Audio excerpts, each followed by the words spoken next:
조갑제TV 시청자 여러분 안녕하십니까. 2021년 4월 15일 오후 5시입니다.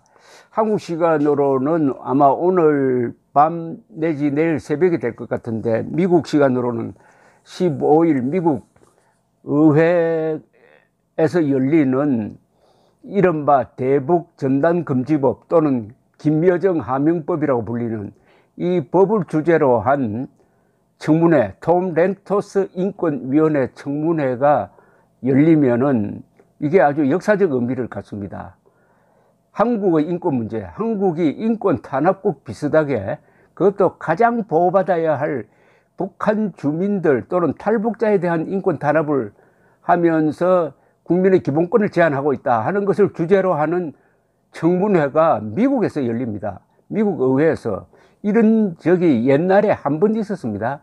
1970년대 박정희 정권 말기 유신 통치 시절에 미국 하원의 프레이저 소위원회라는 데서 박정희 대통령 정부의 여러 가지 문제를 다루는 청문회가 있었는데, 그 이후에는 아마 인권 문제만 다루는 이런 청문회는 제 기억으로는 처음이에요. 이거는 대한민국이 인권 탄압국, 문재인 정부 때문에 인권 탄압국이 되고 더구나 동맹국인 미국에서 걱정하는 소재가 되었다는 것을 증명하는 것이고, 이것은 인권 변호사 문재인 대통령 그리고 민주화 운동을 했다는 이인영 통일부 장관 두 사람이 도덕적으로 파산한 날이 될 것입니다. 그리고 국제적으로 규탄받고 더구나 창피하게도 유엔이 반인도 범죄자라고 규정한 김정은에게 굴종해가지고 자국민의 인권을 제약하는 그런 정권으로 공식화되는 날이 될 것이라고 보입니다. 여러 가지로 역사적 의미가 있습니다. 더구나 4월 15일은 민족 반역자 히틀러 그리고 모택동 수준의 학살자인 김일성이가 난 그날에 딱 맞춰가지고 열리는 것도 매우 상징적입니다. 그러니까 미국 시간으로 15일 오전 10시부터 2시간 동안 화상으로 진행되는 청문회의 주제가 한국의 시민적 정치적 권리, 한반도의 인권에 미치는 영향으로 딱 정해져 있습니다.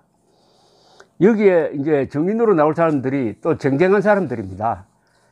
수잔 숄티 북한 자유연합 대표는, 이분은 정말 한국 사람 이상으로 탈북자와 북한 인권 문제를 걱정했던 사람입니다. 여성분인데 아주 투사이기도 하고요.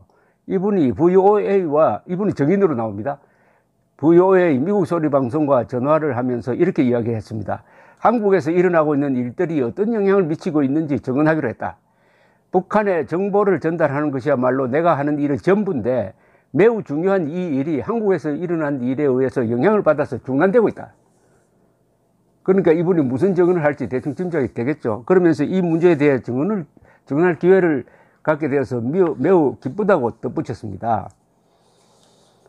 이분은 지난 2월에도 VOA에 출연해가지고 지금이야말로 바이든 행정부가 북한 당국자들에게 손을 뻗어 대안을 제시하고 김정은 정권이 없는 북한을 생각해보는 최적기라고 밝힌 바 있습니다. 즉 레짐 체인지를 해야 된다는 거죠.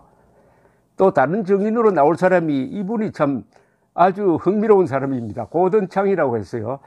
이분이 동북아 문제에 대해서 책도 쓰고 아주 예리한 논평을 하는 사람인데, 심지어 문재인 대통령을 간첩으로 의심할 필요가 있다는 그 트위터 글까지 쓴 분입니다. 이분이 나옵니다. 이분이 나오는데 뭐라고 증언할지는 이야기하지 않았지만 이런 소신을 밝혔어요. 미국이 이제 한국의 심각한 인권 문제 등에 주목하기 시작했다는 것이 이번 청문회의 중요성이다. 이는 인권과 민주주의에 대한 사안으로서 한국의 민주주의가 자국 대통령에 의해서 공격당하고 있다는 데 초점을 맞추는 자리가 될 것이다. 이분이 이런 이야기를 했습니다. 문재인 대통령이 Democratic Institutions in South Korea, 한국의 민주적 제도를 공격하고 있다. 법치, 삼권분립, 언론의 자유, 이런 거죠. 그래서 이 점에 초점을 맞춰서 증언을 하겠다, 이런 예고를 한 셈입니다. 문재인 대통령 아주 골치 아픈 사람 만났습니다. 그리고 대한민국이나 이 북한 동포 입장에서는 아주 용감하고 정의로운 사람을 만났다는 이야기가 됩니다. 고든창 변호사는 청문회에서 발언한 내용을 구체적으로 밝힐 수 없다면서도 한국의 민주주의가 거꾸로 가고 있다 는 논리를 펼칠 계획임을 시사를 했습니다. 취임 당시 민주주의의 진전을 약속했던 문재인 대통령이 일반적 민주주의 개념이 아닌 북한이 정의하는 민주주의 방향으로 한국을 밀고 가고 있다. 그러니까 자유민주주의가 아니라 북한식 민주주의는 인민민주주의, 공산주의거든요. 그러니까 북한식 공산주의에 가까운 쪽으로 한국의 민주주의를 끌고 가고 있다. 이 점에 대해서 증언하겠다. 대한민국 대통령이 대한민국의 민주주의를 공개를 하고 있다. 이 점을 증언하겠다. 이렇게 예고를 한 겁니다. 이 두 분 말고 휴먼 라이츠 워치라는 이 북한 인권에 대해서 오랫동안 보고서를 낸 이 기구의 존 시프턴 아시아 국장, 제시카 리 퀸시 연구소 선임 연구원, 한국의 이인호 전 주 러시아 대사, 이분은 KBS 이사장 출신이시죠. 참석해가지고 증언을 하고, 그 다음에 한 사람은 대북전단이 별로 효과가 없다라고 주장하는 전수미 변호사라는 사람도 증인으로 채택을 했다고 합니다. 워싱턴의 인권 전문가들은 워싱턴에서 동맹인 한국의 민주주의 실태를 점검하는 청문회가 개최되는 것은 이례적이지만은 동맹의 뿌리는 군사 외교뿐 아니라 가치관을 공유해 있는 만큼 이번 행사를 동맹 강화의 계기로 삼을 수 있다고 진단했습니다. 좋은 생각입니다. 동맹이라는 게 문재인 정권과 정권만의 동맹이 아닙니다. 역시 people to people, 미국 사람과 한국 사람 사이, 그리고 두 나라가 공유하고 있는 자유민주주의, 인권, 법치, 이런 것의 가치를 서로 충고를 하고 서로 또 견제를 해가면서 드높이는 그런 역할을 할 수가 있다. 우정 있는 설득도 될 수가 있다. 이런 뜻입니다. 그레거 스칼라튜 미국 북한인권위원회 사무총장은 이렇게 이야기했습니다. 청문회가 한국에 애정을 가진 매우 적절한 미국인 정인들을 선택했다고 생각한다. 미국이 한국의 민주주의와 자유 인권 실태에 대해 염려한다는데 이번 청문회의 중요성이 있다라고 이야기를 했습니다. 그러면서 미국과 한국은 동맹으로서 뭔가 잘 될 때나 잘못될 때 모두 목소리를 낼 자유가 있는 만큼 이번 청문회는 한국에 문제가 될 게 없으며 오히려 미국의 친구와 파트너, 동맹을 돕기 위한 시도라고 설명했습니다. 그러니까 친구들끼리 하는 거다. 그래서 너무 과민하게 반응하지 말라는 거는 이걸 가지고 또 한국에서 좌익들이 주권 침해라든지 이런 식으로 뭐 한반도 평화를 깬다든지 하는 이야기를 하는 데 대해서 쐐기를 박는 겁니다. 그리고 이인영의 통일부가 계속 이 청문회에 대해서 평가절하를 하는 데 대해서 비판하는 것이라고 보입니다. 스칼라투 사무총장은 청문회 개최 계기가 된 이른바 대북전단금지법과 관련하여 북한 인권위원회를 이끄는 사람으로서 탈북민들의 목소리가 묻히고 북한 인권단체들에 대한 재정 중단과 압박이 가해지는 것은 중대사안이다. 이는 한국 민주주의 현 실태를 크게 반영한다고 지적을 했습니다. 이분은 루마니아 사람입니다. 루마니아가 공산주의 독재의 늪에서 미쳐 빠져나오기 전 한국에 유학한 나에게 한국이란 나라는 커다란 기회를 주었고 여전히 감사하는 마음을 갖고 있다. 그래서 더 목소리를 내야 하고 미국은 숱한 국내 문제 속에서도 친구인 한국에 대해서 이야기할 거는 이야기해야 한다. 이런 이야기를 했습니다. 로버트 킹 전 국무부 북한 인권특사도 이번 청문회는 논란이 된 이른바 대북전단금지법의 의도와 잠재적 파급 효과에 대한 미 의회 의원들의 우려를 반영한다. 한국에서 어떤 일이 일어나고 있는지를 들여다볼 좋은 기회가 될 것이라고 기대했습니다. 이분 점잖게 이야기를 했는데 미국 사람들 입장에서는 이거는 어처구니 없는 이야기입니다. 북한에 정보를 보내주는 대북 전단을 금지시키는 정도가 아니라 보내면은 징역 보내겠다, 잡아 넣겠다, 감옥 살리겠다는 이런 법이 어떻게 한미동맹의 파트너인 한국에 있을 수가 있느냐는 겁니다. 이런 게 히틀러를 변호하는 유대인과 같은 역할을 하고 있는 거 아니냐. 아니, 히틀러의 만행을 변호하는 유대인이 있으면은 그 유대인 사회에서 어떻게 되겠습니까? 문재인의 지금 입장이 그런 것 아닙니까?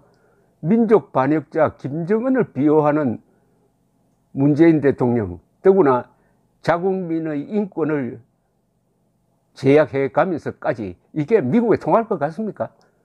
아니, 이게 보편적 가치, 더구나 수정헌법 1조 정신에 따라서 이 언론 자유를 침범할 수 없는 최고의 가치로 여기는 미국에 이런 게 통용될 것 같습니까? 국내에서야 통용되죠.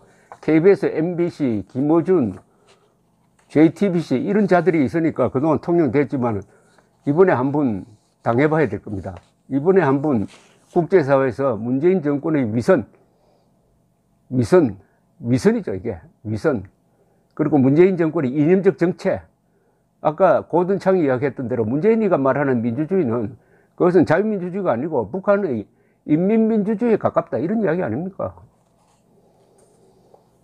킹 전 특사는 대북전단 살포가 가장 효과적인 정보 전달 수단인지에 대해서는 확신할 수 없지만 정보를 담은 풍선을 북한에 날려보내는 것이 직병지역 주민들에게 위험하다는 증거를 본 적은 없다고 말했습니다. 이거는 김여정이가 신경질을 내니까 문재인, 이인영이가 그렇게 자국민을 억압하는 법을 만든 것 아닙니까? 그래서 김여정 하명법이라고 불리잖아요. 아니, 그동안 대북전단 계속 보냈는데 대북전단 보내는 사람이 북한이 손총에 맞아 죽은 적이 있습니까?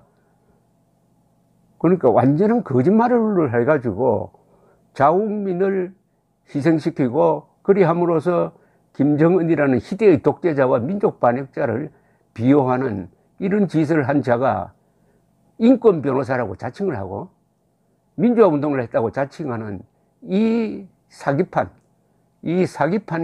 미국 의회 청문회를 통해서 이번에 어떻게 폭로가 될지 흥미진진한 바가 있습니다. 이 통일부 차덕철 부대변인은 지난 9일 정례 브리핑에서 미국 톰 렌토스 인권위원회 청문회는 의결 권한이 없는 등 국내 청문회와 성격이 다르고 정책 연구 모임 성격에 가깝다고 했는데 여기에 대해서 미국 사람들이 비웃습니다. 톰 렌토스란 분이 어떤 분이냐면은 이분이 홀로코스트를 경험한 사람입니다. 유대인 대학살. 근데 유대인 강제 수용소에서 생존한 사람으로서 미국 하원 의원이 된 그 사람 이름을 딴 이 위원회는 미국에서도 비중 있는 단체다. 그런데 한국 통일부가 뭣도 모르고 이렇게 평가절하를 하고 있다는 데 대해서 대단히 기분 나쁘다는 반응을 보이고 있습니다. 더구나 현재 북한에서 이루어지고 있는 게 이게 홀로코스트거든요. 유대인 학살하고 똑같은 게 지금 북한에서 한민족 학살 사건으로 지금 진행되고 있는데 그런 톰 렌토스 전 의원의 이름을 딴 이 청문회를 모독하는 것 아니냐. 고든창 변호사는 통일부가 실제로 이번 청문회를 가볍게 느꼈다면 그런 말을 할 필요도 없었을 것이다. 그들은 문재인 정권은 한국을 권위주의와 심지어 전체주의 사회로 변화시키고 있기 때문에 이번 청문회를 걱정하고 있는 것이다. 라고 아주 일종의 독설을 했습니다. 전체주의를 닮아가고 있다. 뭐 사실 아닙니까? 문재인 씨가 가장 존경하는 사람이 김일성주의자 신영복이고 그럼 가장 존경하는 사람이 만들고 싶었던 세상은 한반도 전체가 김일성주의 사상으로 지배되는 세상이고 그것은 히틀러나 뭐 대동 치하의 그런 나라일 것이고 스탈린 치하의 그런 나라일 것이고 그것은 전체주의 국가고 인권, 법치, 자유가 말살되는 사유재산도 말살되는 그런 세상 아닙니까? 참 아주 4월 15일 이번 4월 15일 정말 의미 있는 날로 기록될 것이라고 생각이 듭니다. 저 예감이 맞을 겁니다. 아마. 감사합니다.